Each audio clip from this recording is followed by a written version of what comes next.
já está me esperando. Doutora, mais uma vez, Tatiana Moura, cirurgiã plástica, bem-vinda. Tudo bem? Carol. Tudo Prazer ótimo. tê-la aqui. Obrigada. O nosso papo hoje é muito legal. Aliás, é aquele papo do início do ano, né? Do janeirão, né, doutora? Que a gente volta das férias e muitas vezes vem aquela ideia ou algumas queixas para recorrer a uma cirurgia plástica que tenha uma pegada estética, né? E a gente vai entender aqui as indicações. Então, hoje a gente vai falar de abdominoplastia, Isso mesmo. que também está ali no topo no Brasil das mais pedidas. Bem-vinda. Obrigada, Carol, mais uma vez pela oportunidade, né? E assim, a abdominoplastia é um dos procedimentos de cirurgia plástica mais realizados, porque ele não engloba só o paciente que é puramente estético. A gente também faz abdominoplastia nos pacientes reparadoras, né? Que tiveram uma perda de peso muito importante. Então, realmente é um procedimento muito procurado, muito realizado. Né?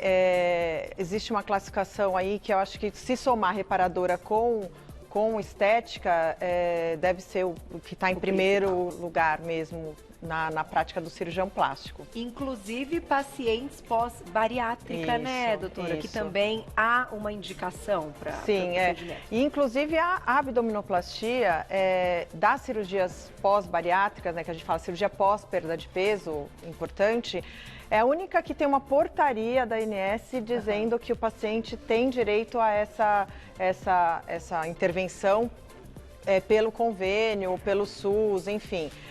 As outras, apesar de ter procura também, aí vai depender um pouco de como tá e tal, dos aspectos físicos daquela pessoa depois da perda ponderal importante. Tá. Mas a abdominoplastia é uma coisa mais aceitável, assim, pelo convênio de cobrir e tal. Por uma questão ligada à saúde. Isso. No geral, né? Porque muitos pacientes têm um abdômen avental.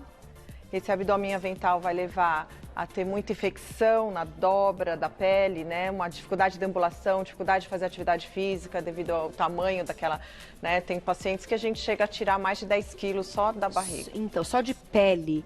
Então, a pessoa emagrece muito, né? Já chega ali no ideal, como, enfim, com os exames todos, né, ok, considerado aí o emagrecimento saudável, e pode chegar até 10 quilos só de pele. Ou até mais. Que interessante. Isso falando do corpo todo. Então aí a gente pode... Só do abdômen. Só do abdômen. Sem falar de muitas vezes braço, culote. Que coisa, doutor, isso eu não imaginava. Então é bastante pele. Agora, para a gente entender, tem tipos diferentes de abdominoplastia e aí cada um vai ter a sua indicação. Então, comece pela que você quiser. Então, basicamente são 3 tipos, né? A abdominoplastia clássica, que é a que as pessoas mais conhecem, né? Que é aquela que tem a cicatriz no lugar da calcinha, que a gente descola até as costelas, fecha a musculatura, que é a diástase, faz um umbigo novo e resseca o excesso de pele. Então essa é a mais comum, mais feita, mais que todo mundo conhece. E essa é para quem? Para quem tem, por exemplo, teve filhos, aí tem a diástase, tem flacidez, que não vai... Por exemplo, se a gente fizer só uma lipo, vai sobrar muita pele. Tá. Então, precisa tirar também a pele, mas não é um excesso de pele tão grande que precise tirar nos 2 sentidos. Entendi.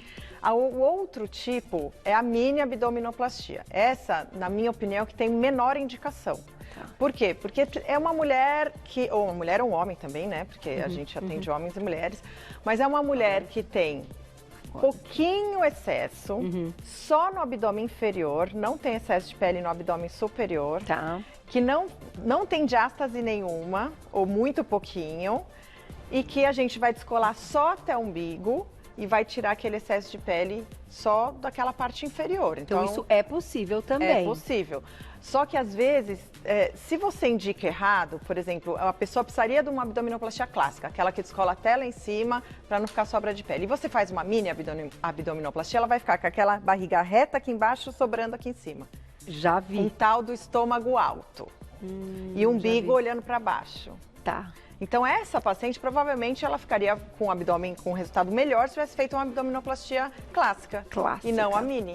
Entendi. E a mini deve, enfim, atendendo aí as indicações e as orientações, deve ser procurada também para resolver um problema estético, assim, pequeno. Menor. Essa mulher, então, ela não vai ter muita gordura localizada, ela já está no peso dela, mas ela quer de volta a barriga, enfim, sem flacidez. Isso, mas não isso. tem diástase. Tá. Entendeu? Então, normalmente, uma pessoa que teve 1, 2, 3 nenéns, é difícil não ter diástase. Vocês difícil. apalpam para ter a diástase só o exame clínico? E também ultrassom. No ultrassom também a gente consegue quantificar a diástase, mas no exame clínico você já tem, assim, já sabe a indicação.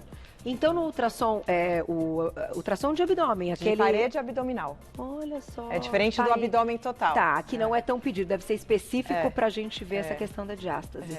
É interessante como a gente bate esse papo sempre e a gente sempre aprende coisas novas, né? Muitas vezes as meninas que estão assistindo dessa pós-gestação olham no espelho e notam alguma coisa diferente, então pode ser que seja essa diástase, doutora. Sim, sim. Às vezes a pessoa fala, olha, eu já tô no meu peso, eu já emagreci, eu faço ginástica e tal, mas sempre tô com o abdômen abaulado. Tá. Então, provavelmente, né, é uma diástase ali, que se for uma diástase, não tem um número mágico, né, Carol? Porque tem muita da postura também da pessoa. Se a pessoa se acostumou a andar com o abdômen contraído, mesmo que ela tenha diástase, ela vai ter uma clínica ali, um exame físico melhor do que uma pessoa que nunca malhou e tal, e que é magrinha também, só que tem uma flacidez muscular. Entendi. Não é só uma flacidez da pele. Então, essa pessoa, a diástase vai produzir um abalamento mais importante, assim, mais visível do que a pessoa que era atleta, que sempre teve a musculatura mais forte, né? Então, tudo isso a gente tem que levar em consideração e muitas vezes a paciente acha que a indicação cirúrgica é da vontade dela e assim, não é. A gente tem que ouvir o profissional que está fazendo essa avaliação para dizer assim, ó, para ficar o melhor resultado, a gente vai precisar fazer isso e aquilo. Tá. Aí a pessoa pode falar, não quero tudo isso, então você não vai ter o melhor resultado. Perfeito. Você vai ter um resultado médio. Médio, exato.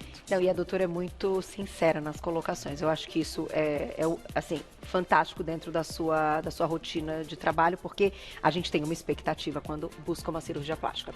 Vamos lá para mostrar, então, na prática como isso acontece? A gente tem vídeo para mostrar para vocês, mas a doutora quer fazer um desenho para mostrar também a terceira possibilidade de cirurgia, né, doutora? E nós falamos de 2 possibilidades, ainda tem uma terceira. Se você quiser chegar aqui pertinho. Por esse? Tá. Eu vou ficar aqui para dar nossa distância, tá bom? Tá bom. Eu vou me Então aqui a gente é um manequim e tal, mas a gente está mostrando uma pessoa que tem uma diástase importante, então o abalamento, o abdômen é abaulado, mas não tem muito excesso de pele. Tá. Até tem um excesso, mas não, quando eu corrigir essa diástase, essa pele vai sobrar. Tá. Né? Então, nesses casos, a gente pode fazer a ressecção de pele tradicional, que a gente tira... desculpa. Essa barriguinha, assim, olhando pelo vídeo, é uma barriguinha de gestante, isso, tá? mas... Só que a gente vai utilizar como exemplo para explicar para o público. A gente... E gestante, obviamente, não faz isso. Só colocando para deixar bem claro, né, doutora? A gente faz a marcação do umbigo para baixo e aí essa porção de pele toda vai sair. Tá. Então, corrigindo a diástase, eu vou ter essa pele que ficou e ela vai cobrir o abdômen todo. Vai ter aquela incisão clássica. Essa é do abdominoplastia clássica. Nesse caso, se ela tiver uma gordurinha localizada, pode ser retirado também? Pode associar a lipo, que aí chama lipoabdominoplastia, que é o mais comum hoje em dia, né? Tá, então aí é retirada antes e depois puxa a pele. A gente faz primeiro a lipo e depois puxa a pele. Tá, então uma possibilidade. Vamos ver o outro caso e daqui a pouquinho tem perguntinhas do público. Neste caso aqui, já é um paciente que tem mais excesso de pele do que a diástase em si, comparativamente, entendeu? Tá. Então, seria uma pessoa exobesa, por exemplo, uma perda de peso maior que 20 quilos. Então, ele tem excesso de pele no sentido crânio-caudal, que a gente chama de cima para baixo, e tem excesso de pele no sentido lateral. Tá. Então, se eu só puxar para baixo, aqui vai sobrar muito. Né? Então, a gente faz uma ressecção em âncora, que a gente chama. A gente vai marcando nesse sentido e nesse sentido. Então, essa é a clássica reparadora. Essa é a âncora, né? Tá. Então, toda essa parte que está aqui, que eu desenhei, vai sair.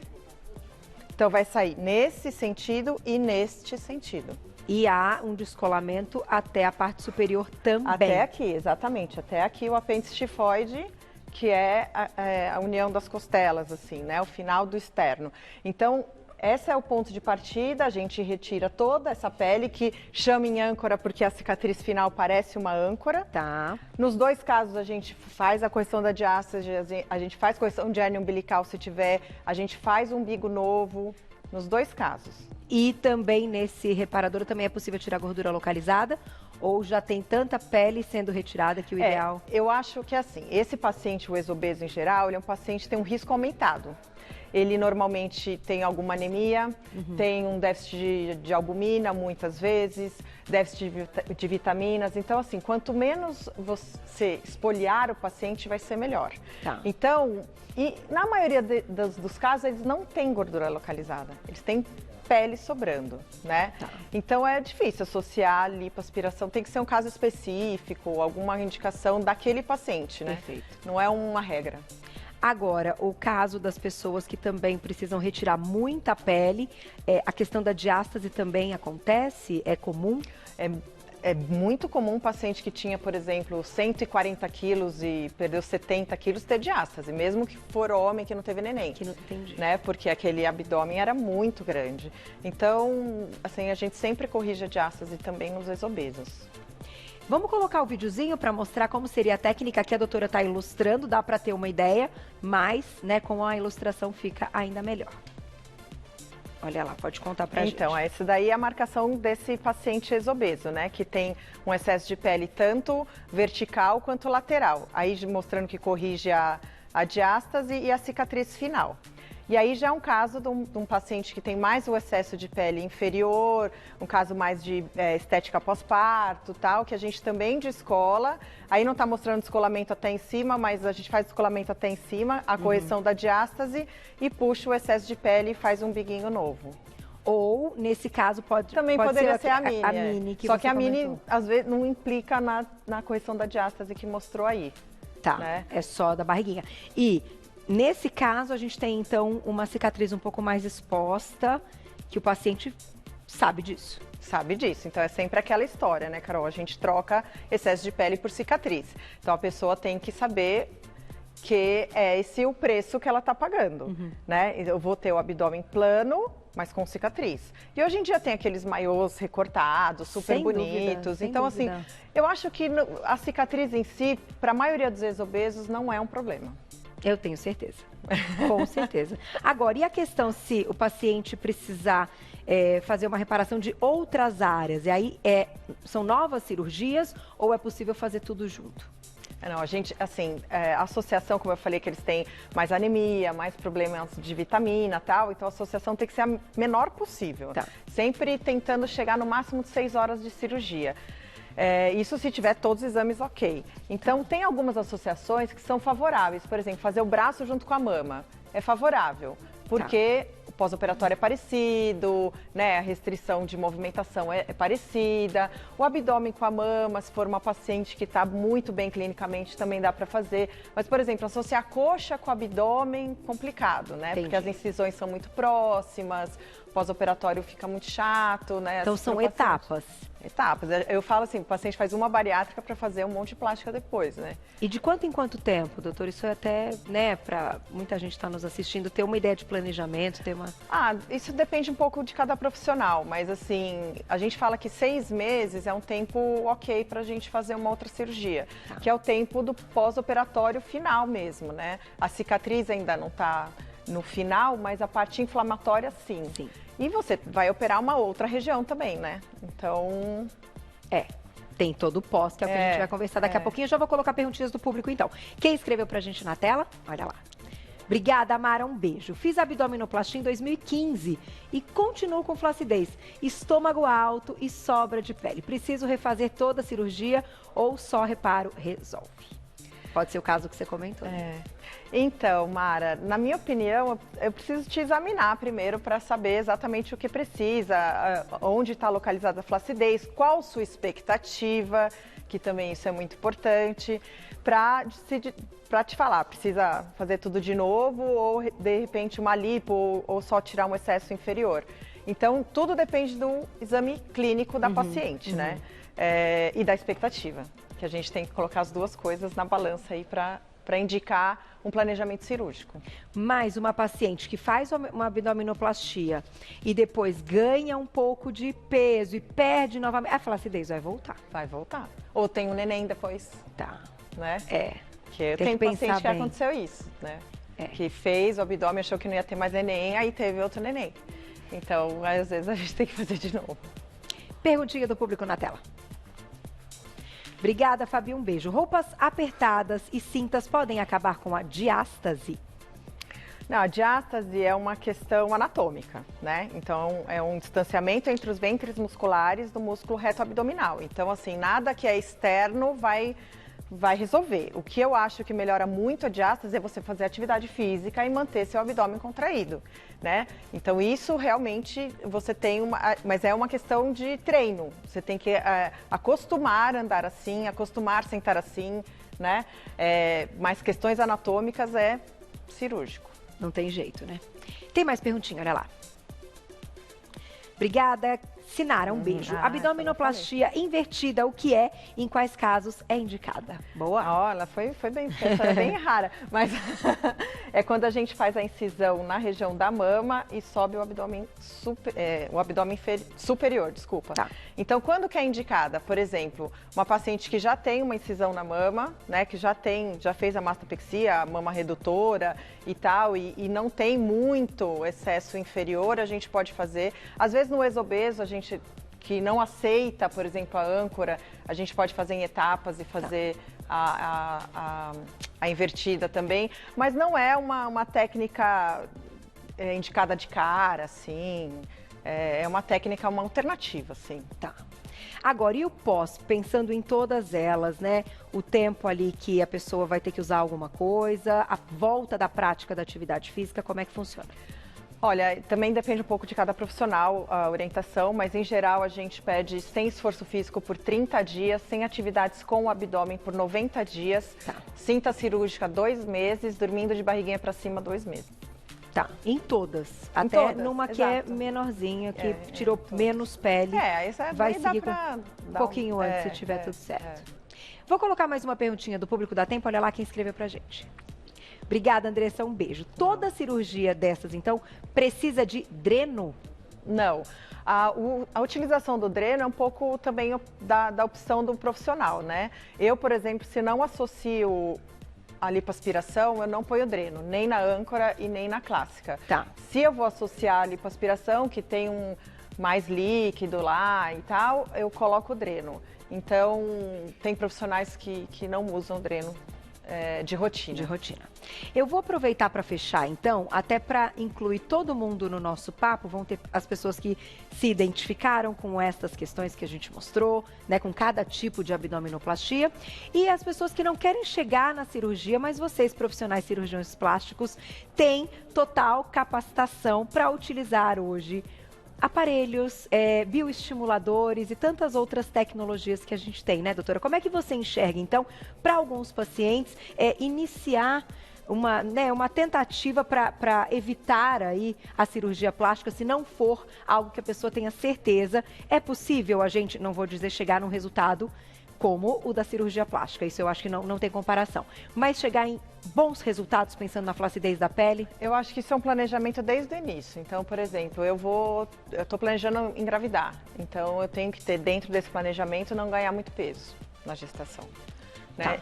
Tá. A pessoa que ganha 20 quilos na gestação, dificilmente com aparelhos não vai resolver. Outra coisa é se é estria. Então, pacientes que têm estria, a estria é como se fosse uma fratura ali do colágeno e da elastina na pele. Então, aquela molécula se perdeu. Então, aquela pele não vai voltar a ter a mesma elasticidade. Então, estria ou corta ou fica com ela e fica flácida. Então, essas duas questões são importantes para a paciente entender que tipo de tratamento ela precisa. Então, antes de você ir atrás de um profissional, qualquer que seja, e que você você tem que explicar o que você quer, o que você quer que aconteça com você, e não que técnica você quer. Porque a técnica, quem entende, é quem trabalha com ela. Sem dúvida, né? sem dúvida. Então, às vezes a pessoa fala assim, doutora, eu quero só fazer criolipólise. Eu falo assim, mas não vai ficar bom. né? Você tem muita pele, você tem muita estria, tal, né? Então, é esse papo que é muito importante, Carol, pra bem gente indicar. sincero, bem honesto. Porque né? essas terapias não cirúrgicas, elas são para poucas pessoas, na verdade, né? Ou se as pessoas têm uma expectativa... E que vai saber o limite que vai Exato, alcançar. Melhor exato. ficará. No entanto, talvez... Mas é isso que você quer, né? Entendi. A gente vai chegar no que você está pretendendo? Ou tá ali fazendo, gastando muitas vezes, porque não são baratas também. Exato. E a expectativa é a expectativa de um resultado de uma cirurgia, né? Dá tempo demais, olha lá na tela, aproveita aí, estamos ao vivo, @VocêBonitaTV. Obrigada, Simone, um beijo. Esse procedimento pode ser utilizado para retirar gordura do abdômen? Eu acho que ela quis dizer da gordura que está na pele.